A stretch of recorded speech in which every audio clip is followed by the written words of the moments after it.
Bienvenidos. Damos gracias a Dios por la oportunidad de estar aquí una vez más. Saludamos si hay alguien entre nosotros que haya sido invitado y esté por primera vez. Le damos nuestra más cordial bienvenida, y a los hermanos que nos están viendo a través de las redes sociales o que verán posteriormente este mensaje. Recuerden que hemos estado enseñando estos 2 domingos previos, este es el tercero, finalizamos el cuarto la semana próxima, el pastor Richard culmina, enseñando bajo el tema de Navidad escondida, y basamos nuestro mensaje principalmente a una enseñanza del pastor Tim Keller con algunas quizás modificaciones que cada uno pues haya hecho según entendiera. Vamos a orar en esta mañana. Señor, gracias. Alabamos, bendecimos tu nombre, Señor. Tú eres grande. Gracias porque tú eres el verdadero sentido, el verdadero propósito de la Navidad. Quita toda distracción que podamos haber nosotros adquirido con las tradiciones del mundo y muchas veces tradiciones también de las iglesias que hemos tenido, y nos hemos desenfocado de realmente recordar el verdadero propósito, descubrir aquellas cosas que están escondidas detrás del simbolismo de la Navidad. La Navidad es un evento importantísimo que debemos recordar, es un hecho histórico pero real. Recordamos el momento en que Jesús vino a la cruz, nació, fue a la cruz, murió y resucitó por nosotros. Gracias, Padre, te damos en el nombre de Jesús. Ayúdanos a con denuedo, con valentía y con amor impartir esta enseñanza esta mañana, y abre los ojos y el corazón de los que escuchan y los míos propios para nosotros seguir creciendo en el conocimiento de tu palabra. En el nombre de Jesús. Amén. El tercer tema de esta serie entonces se titula Una espada en el alma. Les voy a pedir que busquen sus Biblias en Lucas 2. Lucas 2, voy a leer del verso 25 en adelante. Voy a estar citando la nueva versión internacional. En su estudio el pastor Keller pues hace énfasis en los últimos 2 versos para esta enseñanza. Yo quise traer un poquito más para poderles explicar más fácil el contexto, pues quiero que leamos unos versos anteriores. Leo desde Lucas 2, 25.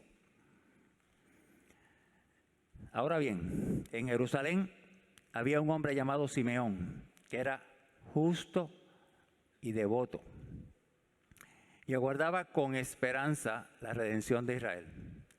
El Espíritu Santo estaba con él y le había revelado que no moriría sin antes ver al Cristo del Señor. Movido por el Espíritu, fue al templo. Cuando al niño Jesús lo llevaron sus padres para cumplir con la costumbre establecida por la ley, Simeón lo tomó en sus brazos y bendijo a Dios. Según tu palabra, soberano Señor, ya puedes despedir a tu siervo en paz, porque han visto mis ojos tu salvación, que has preparado a la vista de todos los pueblos. Luz que ilumina las naciones y gloria de tu pueblo Israel. El padre y la madre del niño se quedaron maravillados por lo que decía de él.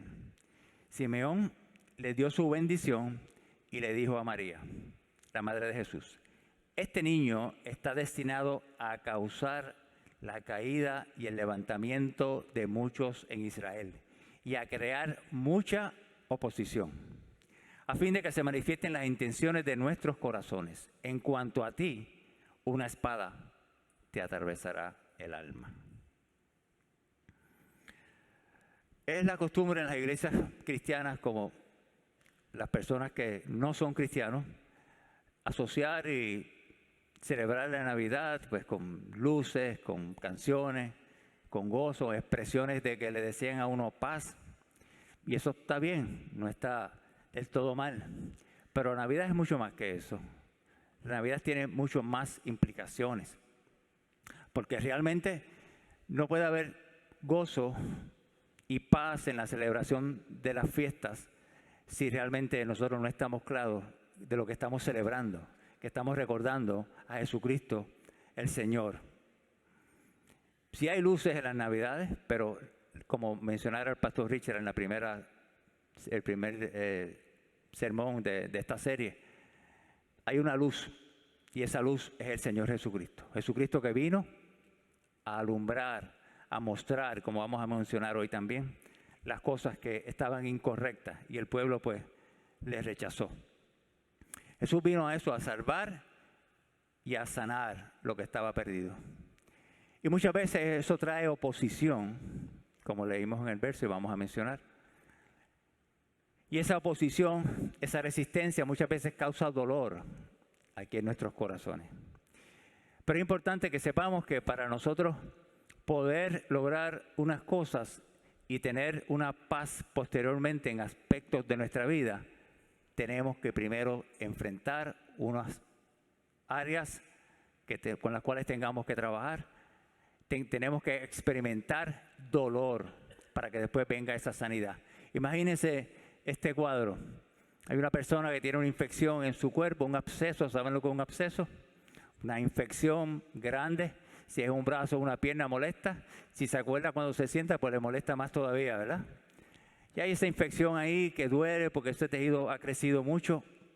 Y cuando está complicado, requiere entonces que haya una incisión, que se rompa ese tejido para que entonces ese absceso drene y salga todo ese material purulento, todas esas cosas que están ahí.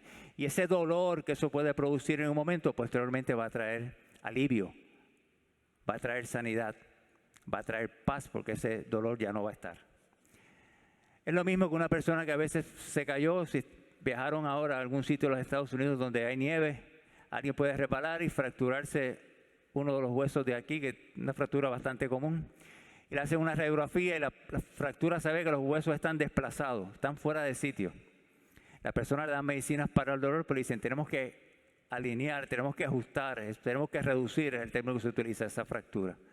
Y entonces esa persona experimenta gran dolor y están haciendo eso.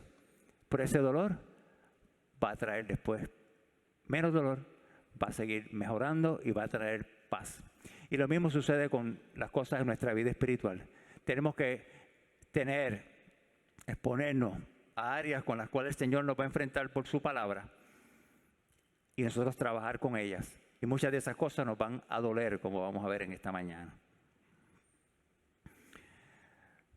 Las 2 semanas anteriores, la primera semana, el pastor Richard enseñó basado en Isaías 9, ¿verdad? Que la luz de la cual hablábamos, esa luz apuntaba a Cristo. El pastor Luis David la semana pasada habló bajo el título de ¿Dónde está Herodes?, dando énfasis, importancia a nosotros estar claros de qué posición ocupa el verdadero rey en nuestra vida, o que otros Herodes, que otros reyes se levantan en nuestra vida y nosotros tenemos que luchar con ellos realmente. Y este pasaje obviamente pues también habla de la Navidad, es un relato del nacimiento de Jesús en el Evangelio de Lucas. Cuando los padres llevaron al niño al templo para cumplir con la ley establecía que el niño debería ser circuncidado a los 8 días de nacido. Y Jesús vino también y tenía que cumplir toda la ley, y esto era parte de las cosas. No había pecado en él, ni nunca lo hubo, pero tenía que cumplir con las cosas, las especificaciones de la ley. Cuando lo llevaron al templo entonces para ser circuncidado, había una persona allí, posiblemente de mayor edad, llamado Simeón, que había estado esperando al Mesías que Dios había prometido. El nombre de esta persona no se menciona antes en las Escrituras, tampoco posteriormente. No sabemos mucho de él, pero sí creo que es relevante que la Biblia dice que era un hombre justo y devoto. ¿Qué referencia, verdad, para hablarle a alguien? No sabemos de dónde vivía, específicamente qué edad tenía, si era soltero, si era casado, si era de tal o cual aldea o país. Lo que sabíamos era que este señor se dedicaba a servir a Dios y a creer en el Señor. En la versión traducción lenguaje actual dice que era un hombre que obedecía a Dios en vez de justo, como dice en la nueva versión internacional, y lo amaba mucho. ¿Qué dirá el Señor de nosotros, verdad? Cuando se refiere a nosotros, podemos ser hombres y mujeres justos, obedientes a Dios, devotos que le servimos mucho? Es una pregunta interesante. ¿Qué podemos aprender de este personaje que aparece ahí en escena? Varias cosas, entiendo. Número uno, que Dios tiene gente especial, gente fiel, gente consagrada, independientemente de los tiempos, de las temporadas, de lo que esté sucediendo en la iglesia y en los diferentes países. Porque este hombre se estaba levantando en el contexto cultural. Lo que existía es que los religiosos de ese momento, ¿verdad?, los fariseos, los saduceos, habían invalidado muchas veces realmente las enseñanzas de las Escrituras y la habían sustituido por tradiciones humanas. Y eso estaba desvirtuando el concepto de lo que era realmente servir y amar a Dios. Y este hombre, igual que María y José, que caminaron por fe, ¿verdad? El Señor les habló a ellos antes de que naciera este hijo, y les habló y ellos entendieron y creyeron y confiaron y caminaron por fe también, y fueron obedientes a la palabra de Dios. ¿Y Simeón a qué se había dedicado? A esperar el retorno de ese Mesías que Dios le había prometido. Dios le había hablado a su corazón. El Espíritu Santo, dice la Escritura, el Espíritu Santo estaba en él. Dios le había dicho que él no se moriría hasta tanto él pudiera ver al Mesías. El Espíritu Santo es quien lo inquieta entonces también para que vaya al templo. Entonces tenemos esta escena. Los padres llevan a Jesús al templo para ser circuncidado. No hay mucho detalle en el texto, pero podemos imaginarnos que obviamente en el templo había más gente. Sucedió alguna interacción, hubo verbal entre el padre y los hijos, porque lo próximo que dice es que él entró al templo y que cogió al niño en los brazos. Cuando cogió al niño en los brazos, pues él realmente lo que hizo fue adorar, alabar a Dios por lo que le había permitido verlo como él había comenzado, como Dios le había dicho. Y este era un hombre de gran fe, porque fíjense que no es alguien que está creyendo en Jesucristo porque lo oyó predicar un mensaje elocuente, ungido, citando las Escrituras del Antiguo Testamento que daban testimonio de él, diciendo que él era el Hijo de Dios. Él no vio a Jesús sanando enfermos, libertando demonios, resucitando muertos. Tampoco lo vio caminando por las aguas. Tampoco vio al Cristo resucitado. Y sin embargo, Dios había puesto en su corazón que ese que estaba viendo era el Hijo de Dios, era el Redentor de Israel. Y pienso yo que a veces a nosotros se nos hace difícil entender muchas cosas de las que Dios nos trae en su palabra, poder en nuestro corazón, porque tenemos ciertos modelos.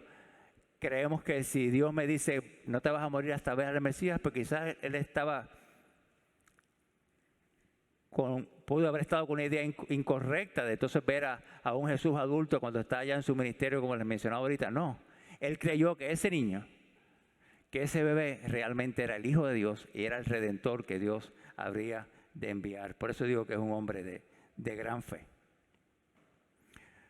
Él tomó al niño en sus brazos y pronunció las palabras, el Nunc Dimittis, los versos 29 en adelante, basado ese término en latín en las primeras dos expresiones del pasaje. Y dice, según tu palabra, soberano Señor, ya puedes despedir a tu siervo en paz, porque mis ojos han visto tu salvación que has preparado a la vista de todos los pueblos, luz que ilumina a las naciones y gloria de tu pueblo Israel.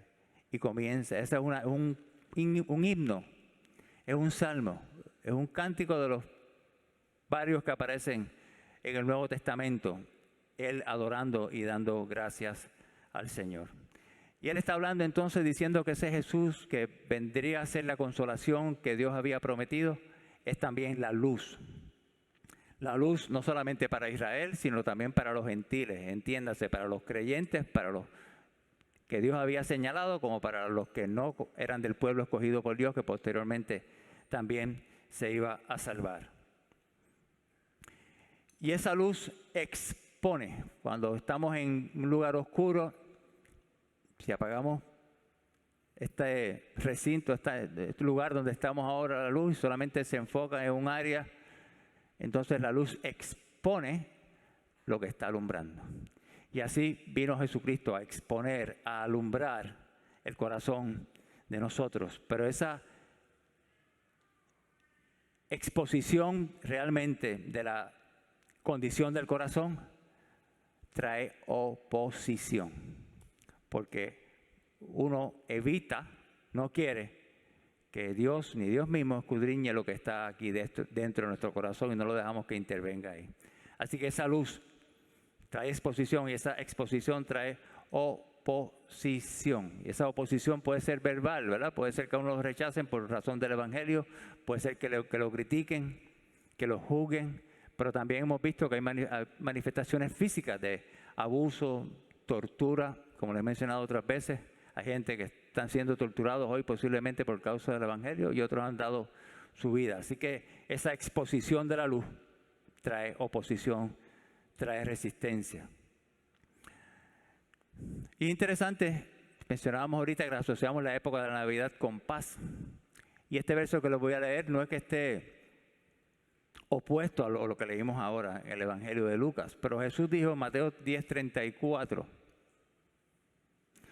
no crean que he venido a traer paz a la tierra. No vine a traer paz, sino espada. Interesante. Estamos en el contexto de lo que estamos leyendo hoy. Dice que ese Jesús es la luz del mundo, es la consolación, es la paz de su pueblo. Y entonces Jesús posteriormente habla y hace esta expresión. A lo que se refiere es que cuando nosotros nos dedicamos a servir fielmente al Señor, a tener lealtad al Evangelio, no vamos a librarnos de conflictos, hermanos. Va a ser parte de nuestra vida, tanto entre las personas como dentro de ellas mismas. Y de eso vamos a hablar en esta mañana, con 2 puntos que quiero compartir con ustedes. El Evangelio o Jesús, Él causa conflicto entre la gente. Fíjense que la primera parte del verso que estábamos leyendo, el verso 34, dice que habla de la caída y el levantamiento de muchos en Israel y hablaba entonces también de la oposición. ¿Qué es esto de la caída y el levantamiento? Creo que si leemos otra versión, la lenguaje actual, podemos entender más fácilmente, o le puedo yo explicar más fácilmente el punto. Leo entonces verso 34 en esta versión que les mencioné. Dice, Simeón los bendijo. Él bendijo a José y a María, ¿verdad? Y le dio gracias a Dios. Simeón los bendijo y le dijo a María, Dios envió a este niño para que muchos en Israel se salven y para que otros sean castigados. Verso que leímos arriba, caída y levantamiento. Aquí dice, muchos se salven y otros sean castigados. Él será una señal de advertencia y muchos estarán en su contra. Así se sabrá lo que en verdad piensa cada uno, refiriéndonos al corazón. Y a ti, María, esto te hará sufrir como si te clavaran una espada en el corazón. Quiere decir entonces que viene la exposición del Evangelio, va a traer resistencia, va a haber oposición. Hay unos que van a salvarse por causa de eso y otros que serán condenados también por la misma palabra. Así que esa salvación y la condenación vienen de una sola fuente, de un Salvador, de Jesucristo el Señor, quien es nuestra verdadera Navidad. ¿Y por qué podemos decir nosotros que Jesús hace que haya conflicto entre la gente? ¿Por qué suceden estas cosas? Bueno, 1 Pedro, el apóstol escribió, capítulo 2, el apóstol escribió que este Jesucristo, voy a leerlo, para ustedes los creyentes, 2:7 al 8 voy a leer, para ustedes los creyentes, esta piedra es preciosa, pero para los incrédulos, la piedra que desecharon los constructores ha llegado a ser la piedra angular, y está haciendo referencia al Salmo 118, verso 22. Está diciendo entonces que para los creyentes Jesús es una piedra preciosa, una piedra valiosa, una piedra importante. La piedra angular es la piedra principal sobre la cual se puede levantar una estructura. Ahí se puede, sobre esa piedra se establece entonces el cimiento lo que se va a levantar sobre ese cimiento está sostenido por esa roca, y esa roca estaba hablando de Cristo. Y el verso 8 dice, y también una piedra de tropiezo, hablando de Jesús, una piedra de tropiezo y una roca que hace caer. Está haciendo referencia a Isaías 8:14. Así que vemos nosotros que Jesús es una piedra valiosa, pero también puede ser una piedra de tropiezo. La salvación, si se cree en Él, está en Cristo. Y la condenación eterna también está en Cristo. Imagínense, dice, una piedra de tropiezo que hace caer, una roca que hace caer. Imagínense caminando por un lugar, por un camino para llegar a un destino, y hay una roca que sea relativamente grande y que nos haga tropezar y nos caemos. Los que Dios en su sabiduría y en su soberanía ha destinado para salvarse y vivir eternamente, esas personas, aunque tengan tropiezos en la vida, aunque el evangelio, aunque la exposición a la palabra les haga tropezar, o lo que venga como resultado de vivir el evangelio les haga tropezar por la oposición, resistencia, etc. Si es un creyente, se levantará y seguirá su camino.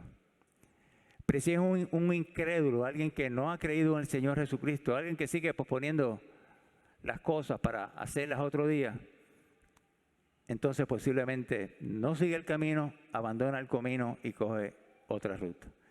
Así que Jesús es una piedra de tropiezo. Puede ser una bendición o puede ser el motivo para nosotros estar condenados también. Mencionábamos ahorita también que Jesús es la luz, ¿verdad? Como enseñó el pastor Richard el primer sermón de esta serie. Jesús es la luz, y el problema es que la luz vino a alumbrar y a exponer, pero la gente rechaza la luz, rechazan exponerse a las cosas que la luz presenta. Juan capítulo 3, versos 19 al 20. Vamos a ver por qué es que entonces hay condenación. Juan 3, 19 al 20. Esta es la causa de la condenación, que la luz vino al mundo. Esa luz es Jesucristo. Que la luz vino al mundo, pero la humanidad prefirió las tinieblas a la luz, porque sus hechos eran perversos.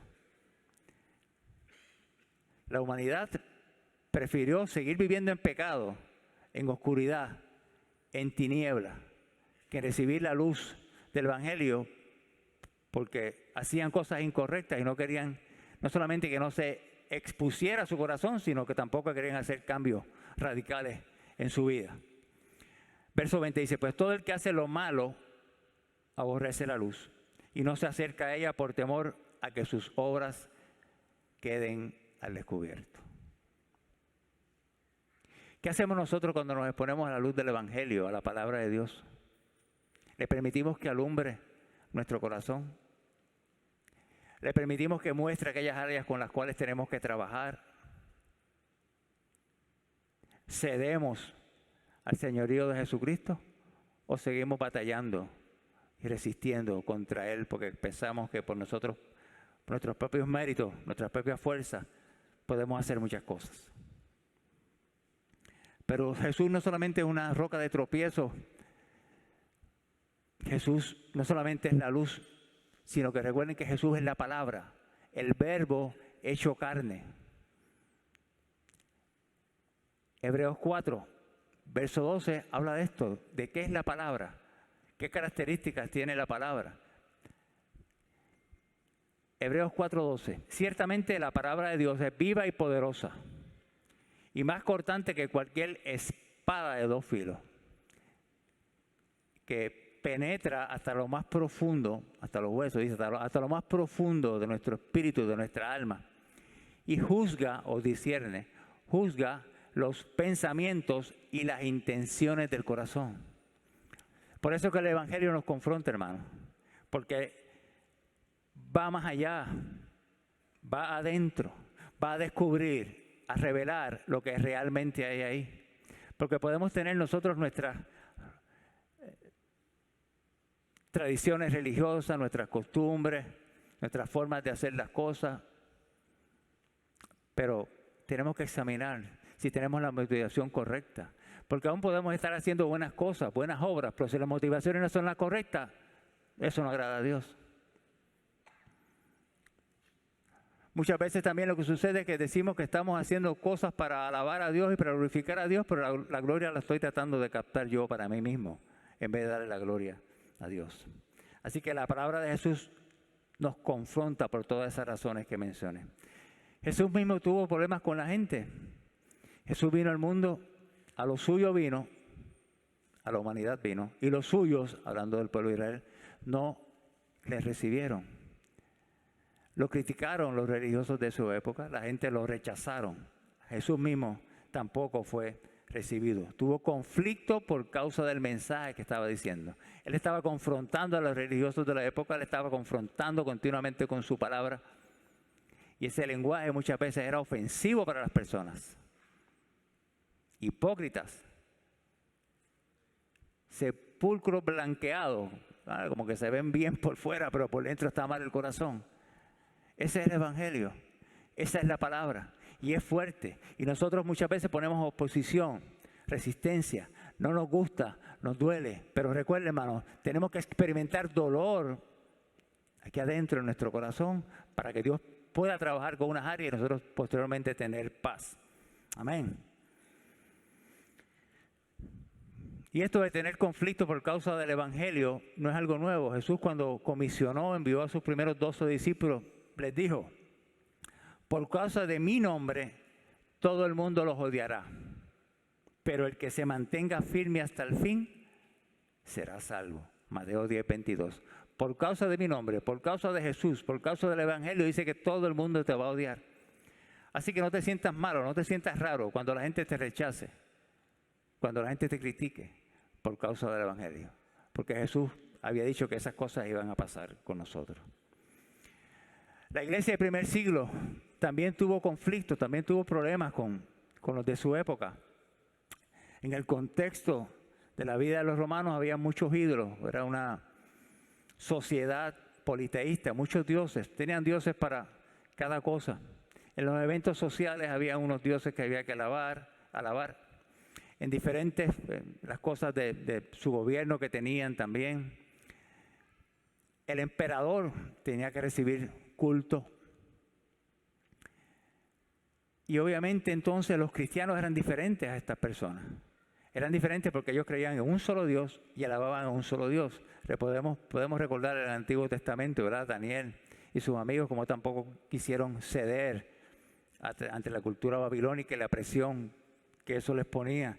Ellos decidieron obedecer y ser fieles a su Dios, al único y verdadero Dios. Y aquí los cristianos entonces eran diferentes. Y esta sociedad pues los marginaba. Cuentan los historiadores que muchas veces los cristianos no solamente eran perseguidos, sino que se les limitaba para obtener ciertos puestos políticos, para obtener ciertas posiciones dentro de la sociedad o dentro del gobierno mismo.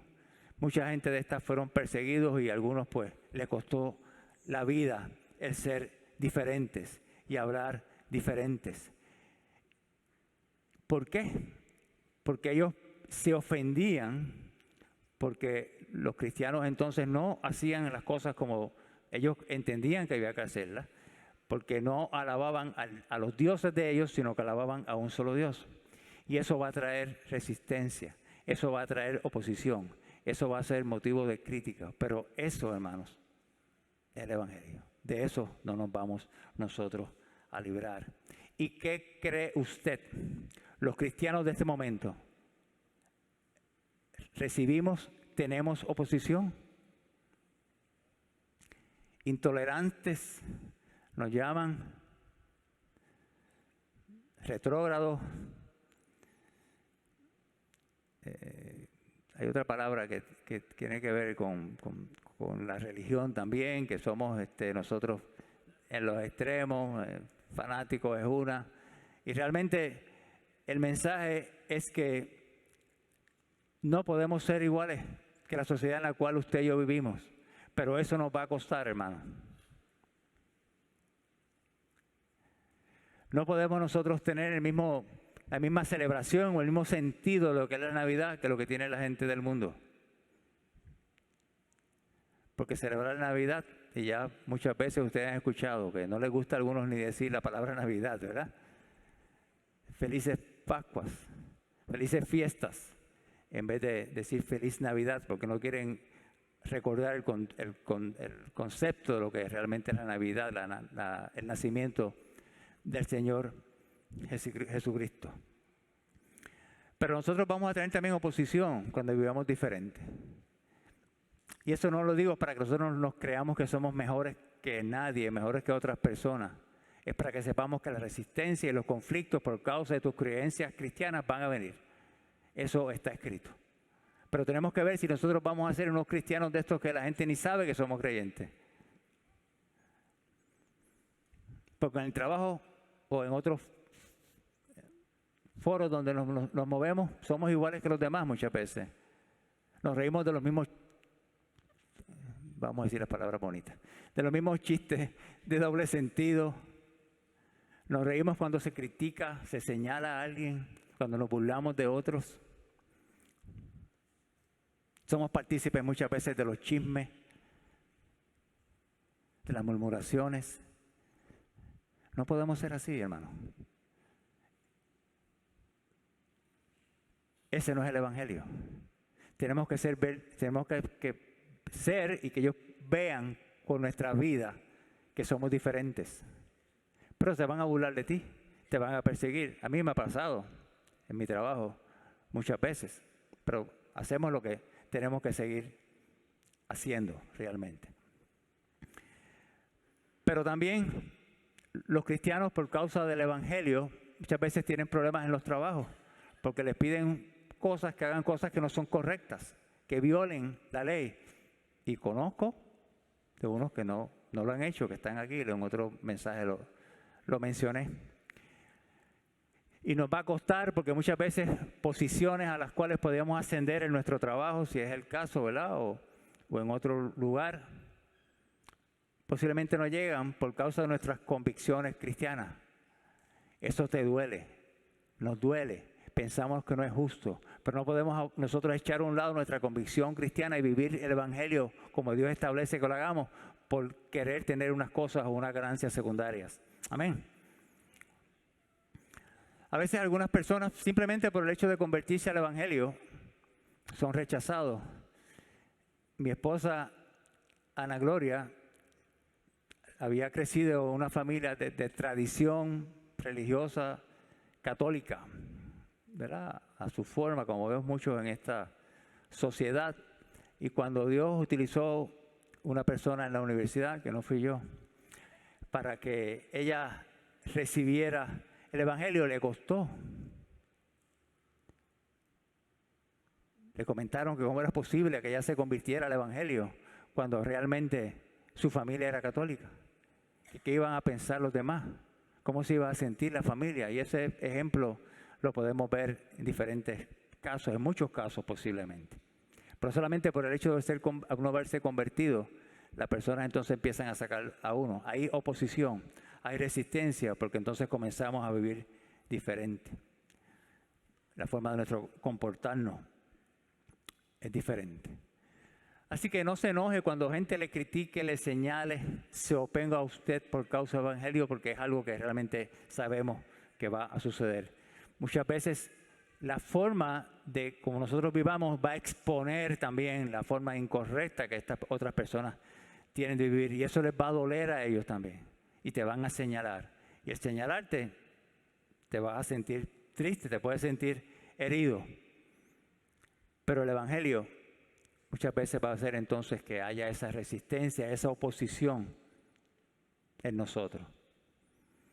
En segundo lugar,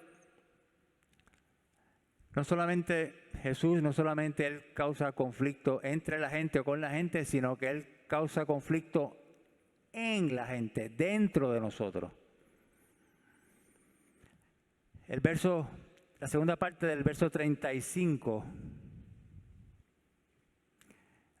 hablándole Simeón a María, dice: en cuanto a ti, una espada te atravesará el alma. Una espada te atravesará el corazón. Habla entonces, no era literalmente, ¿verdad? A María ninguna espada en su cuerpo físico le atravesó su corazón, pero emocionalmente sí. Ella vio que su hijo, que era el Hijo de Dios, venía con un propósito específico al mundo, fue perseguido, hablaron mal testimonio de él, mintieron sobre él, lo arrestaron, se burlaron, lo rechazaron, lo torturaron, lo clavaron sobre un madero y murió. Ella tuvo que haber tenido dolor en su corazón. Una espada atravesó su corazón por causa del dolor. Nosotros también vamos a tener dolor en nuestro corazón por cosas que nos suceden, hermanos, en la vida. La vida no va a estar exenta de problemas, de dificultades, de conflictos, ni aún porque tengamos la determinación correcta de servirle a Dios y de vivir de una forma justa y piadosa. El Evangelio hará que rompamos muchas veces relaciones dentro de las familias. Hay otros lugares que hemos leído y hemos escuchado historias que por una persona convertirse en la familia lo han botado de la casa, lo desheredan de la familia. Y si son países en los cuales está prohibido predicar, enseñar el Evangelio o congregarse, entonces, imagínese usted, esas personas muchas veces los han delatado con las autoridades. Eso trae dolor en nuestro corazón. Eso es como si una espada estuviese enterrándose en nuestro corazón también. Muchas veces vamos a tener pérdidas de cosas materiales inclusive. Conozco también algunas personas que por ser íntegros rechazan dinero que le dan para hacer contratos con algunos sitios y prefieren no tener mayor ingreso económico haciendo trampa. Prefieren tener menos ingreso económico pero haciendo las cosas correctamente. Y eso es digno de imitar y digno de reconocer. Y eso no lo hace la persona por sus méritos. Esa es la obra del Espíritu Santo trabajando en uno. Pero obviamente eso nos va a costar. J.C. Ryle, un obispo inglés del siglo XIX, en su libro La Santidad, su naturaleza, dificultades y raíces, dijo lo siguiente: el Hijo de Dios tiene dos grandes características. Se puede conocer por su guerra interior, como así también por su paz interior. Interesante. Así que Jesucristo, que es el que nos confronta por las formas que mencionáramos ahorita, que expone unas cosas en nuestro corazón, que puede ser la piedra de tropiezo que atraviesa lo más profundo de nuestro corazón para ver lo que está allí, nuestras intenciones y motivaciones. No solamente trae esa guerra interior, sino que trae una paz interior. Y él dice algo, y lo voy a leer, le iba a parafrasear, pero lo voy a leer para que ustedes no digan que soy yo el que traigo cosas fuertes aquí, sino fue Israel. No, eso no, ya yo pasé eso. Pero es interesante lo que él menciona en su libro, les cito. Dice: hay miles de hombres y mujeres que van a las iglesias todos los domingos y se llaman cristianos. Sus nombres están escritos en los registros de la iglesia, se han sido bautizados, son cristianos mientras viven, se casaron dentro de una ceremonia cristiana, cuando mueren se entierran como cristianos, pero jamás tuvieron una lucha por su religión, ¿verdad? Por el Evangelio. De la lucha espiritual, del esfuerzo excesivo, del conflicto, de la autonegación, de las disputas, no saben literalmente nada. Tal cristianismo no es el de la Biblia, no era la religión que fundó el Señor Jesús, ni la que le predicaron sus apóstoles. El verdadero cristianismo es una lucha. Nadie dice amén, pero es así. Es una lucha, es una resistencia, es oposición. Y realmente nosotros nos oponemos a Jesús, lo que hace que nos opongamos al Evangelio es por nuestro pecado realmente. Nos ponemos a que el Señor reine, que tenga autoridad sobre nosotros, porque nuestra autojusticia, pensamos que nosotros podemos gobernarnos a nosotros mismos y no queremos que Jesús establezca su señorío, su gobierno sobre nosotros. Así que de acuerdo a la expresión que leímos ahora, Jesús va a traer la paz interior después del conflicto. Entonces quiere decir, poniéndolo de otra forma, que no vamos a tener esa paz interior en nuestro corazón si no estamos expuestos a conflictos en nuestra vida. Y ahí quiero compartir entonces algunas cosas con ustedes. Esa paz de Dios va a venir después del conflicto interior del arrepentimiento. Arrepentirnos de cosas con las cuales tenemos que trabajar duele. Porque nos va a llevar a nosotros identificar unas cosas. Debemos confesar que lo que estamos haciendo no es correcto delante de Dios.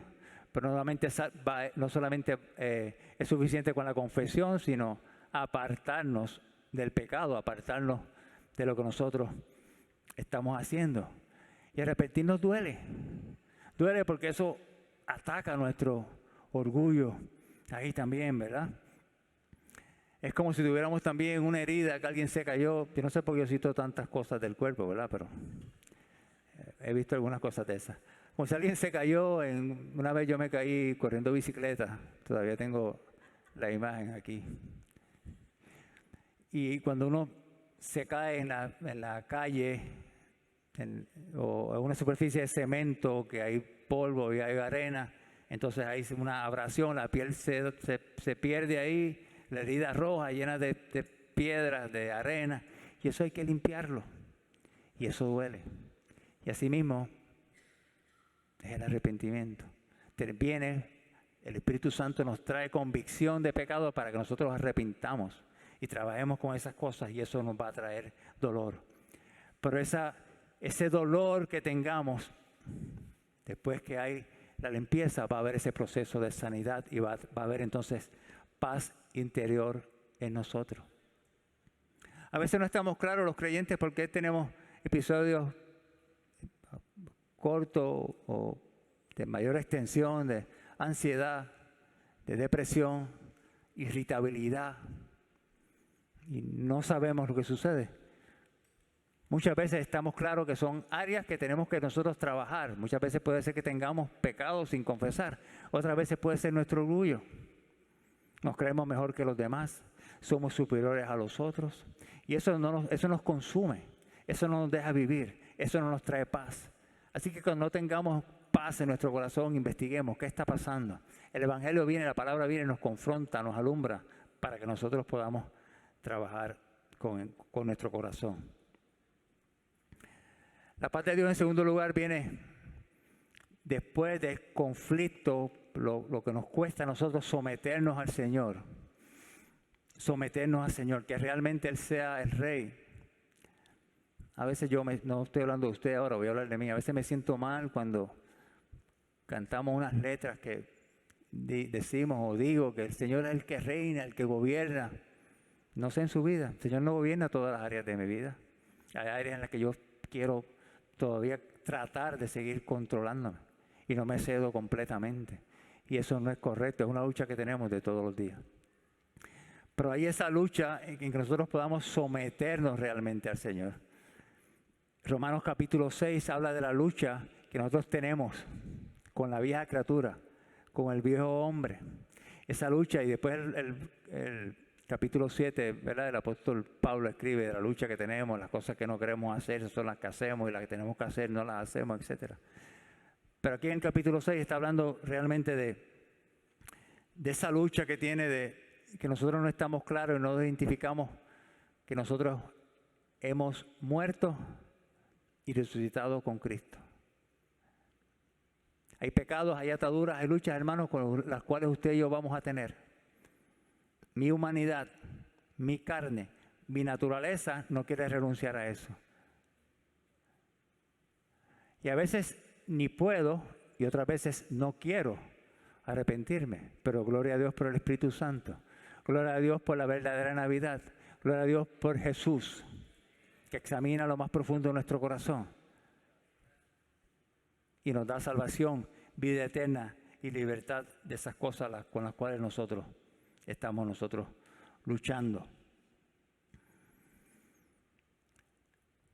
Van a venir luchas, va a haber persecución, pero recordemos, hermanos, que al final viene paz. Viene paz. Quiero concluir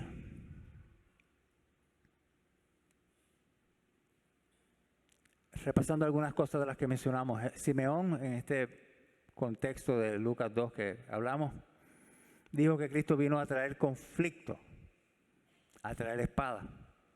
Jesús mismo lo afirmó: yo he venido a traer espada. ¿Realmente entendemos nosotros lo que eso quiere decir? Eso lo que quiere decir es que tendremos hostilidad, tenemos luchas, tendremos persecución por amor a Jesús. Luchas dolorosas, cosas que afectarán nuestras emociones, nuestro corazón, como si una espada también atravesara nuestro corazón y nos causara dolor. Pero creo que es importante que dejemos ya de quejarnos, lamentarnos y sepamos que tenemos que vivir el Evangelio como Dios quiere que lo hagamos.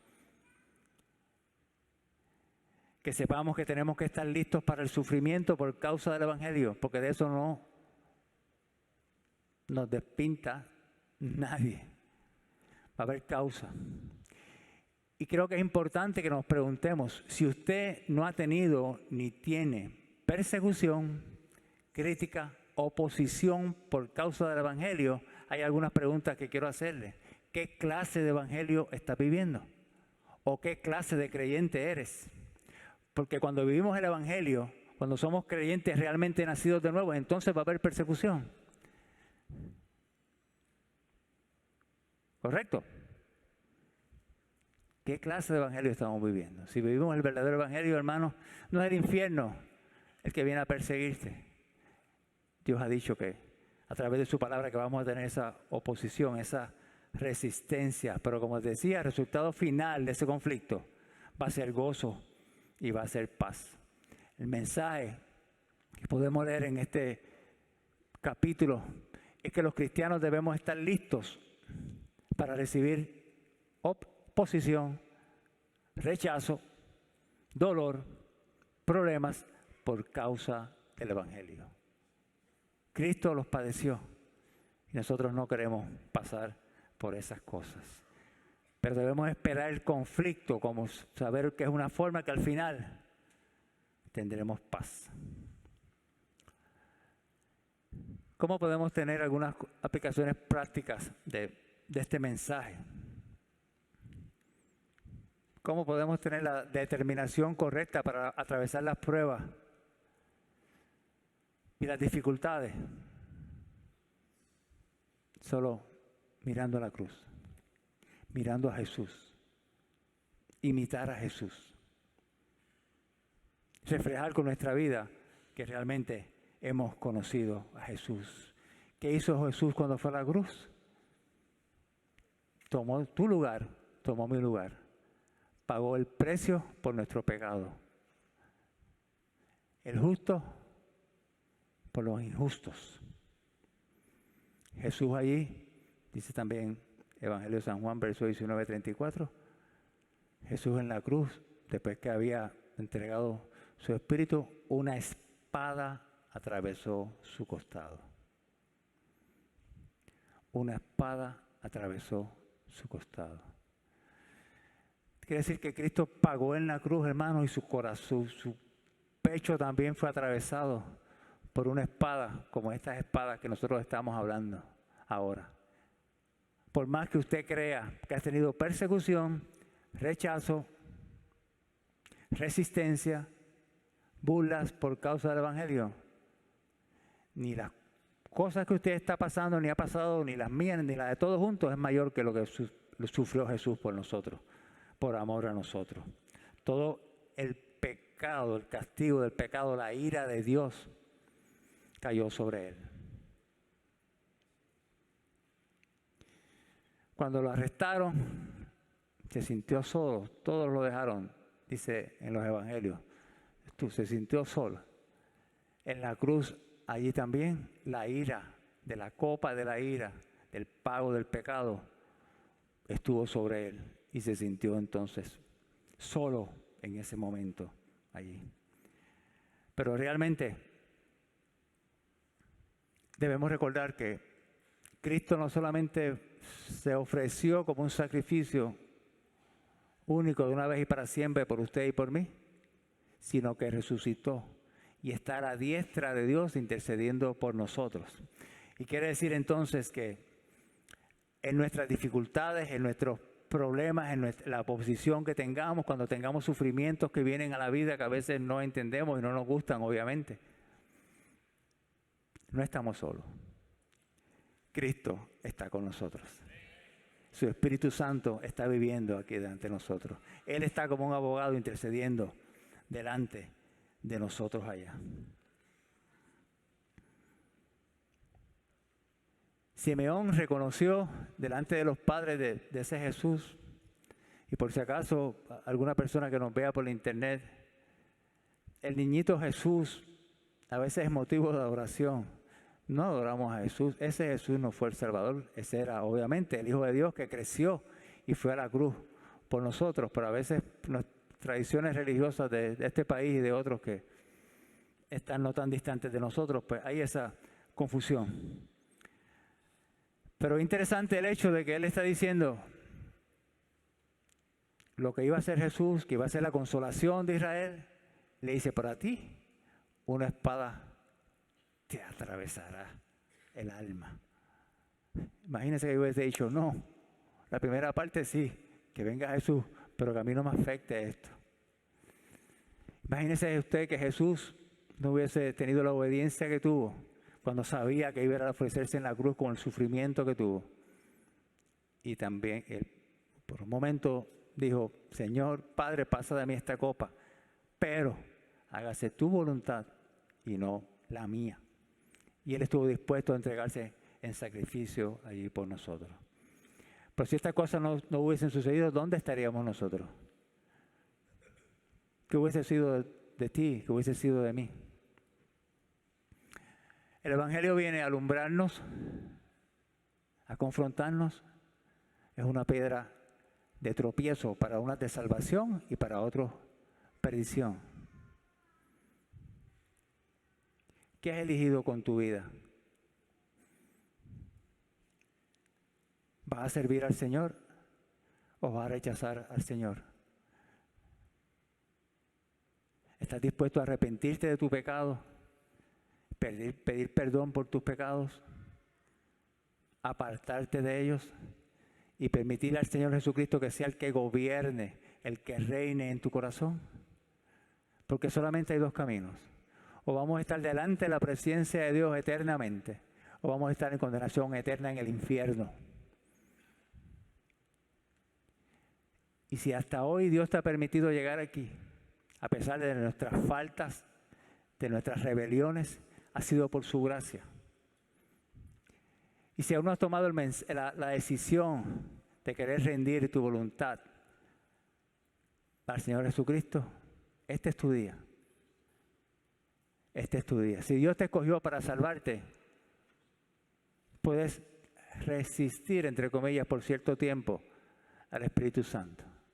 Pero no va a ser siempre. Va a llegar el momento en que te expongas a la palabra te confronte y tengas que tomar la decisión y abrir tu corazón para Jesús.